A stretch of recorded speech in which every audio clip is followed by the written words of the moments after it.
কোনো মা যদি একবার দীর্ঘশ্বাস ফেলে, সন্তান তুই আমার কি করলি, একবার বাপ যদি এটা বলে ফেলে, খোদার কসম আল্লাহর আরশ গিয়া ধাক্কা লাগবে।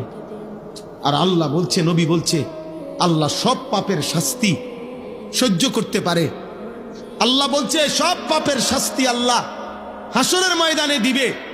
খোদার কসম নবী বলছে, উম্মত কুল্লু যুনুবি ইউআখিরুল্লাহু ইলা আজালিম মুসাম্মা, সকল পাপ আল্লাহ চাইলে কিয়ামত পর্যন্ত বিলম্ব করতে পারে শাস্তি, কিন্তু ইল্লা আকুল ওয়ালিদাইন, মা বাবার নাফরমানি আল্লাহ এই পাপ আল্লাহ সহ্য করে না। নবীজি বলছে লাইয়া মুতা হাত্তা ইউআযযিবাহুল্লাহু ফিল আরদ, আল্লাহ তাআলা মা বাবার নাফরমান সন্তানকে মৃত্যু দিবে না যতক্ষণ পর্যন্ত আল্লাহ তাকে দুনিয়াতে বেইজ্জতি না করবে।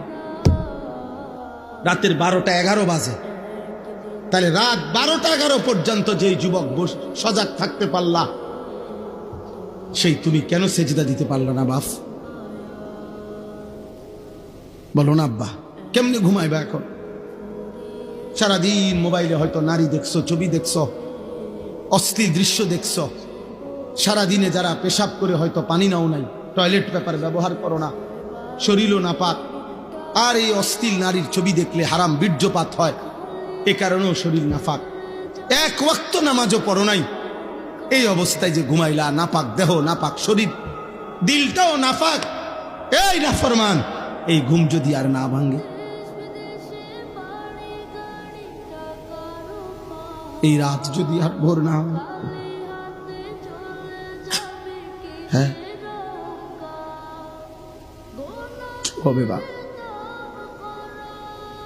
রাসূলুল্লাহ সাল্লাল্লাহু আলাইহি ওয়াসাল্লাম বলেছেন, লা ইয়াজনি জানি হিনা ইয়াজনি ওয়া হুয়া মুমিন, কোন ব্যভিচারী যখন জিনা করে সে মুমিন থাকে না। আর এই নারীর অস্থির ছবি দেখা, এ তো জিনা।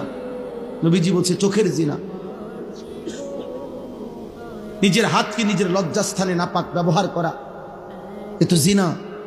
নাকিহুল ইয়াদে মালউন, নবী সাল্লাল্লাহু আলাইহি সাল্লাম বলছেন, আমি স্পষ্ট বললাম তোমাদেরকে, নবীজি বলছে নিজের হাত যে নিজের লজ্জাস্থানে নাপাক ব্যবহার করে, হারাম বীর্যপাত করে, আল্লাহ রাসূল বলছে সে মালউন, অভিশপ্ত। মালউন, অভিশপ্ত। এমন অভিশপ্ত জিন্দেগি নিয়ে যুবক যদি ঘুম না ভাঙে, যদি রাত ভোর না হয়, তো কি হবে তোমার আখিরাত, কি হবে তোমার খবর?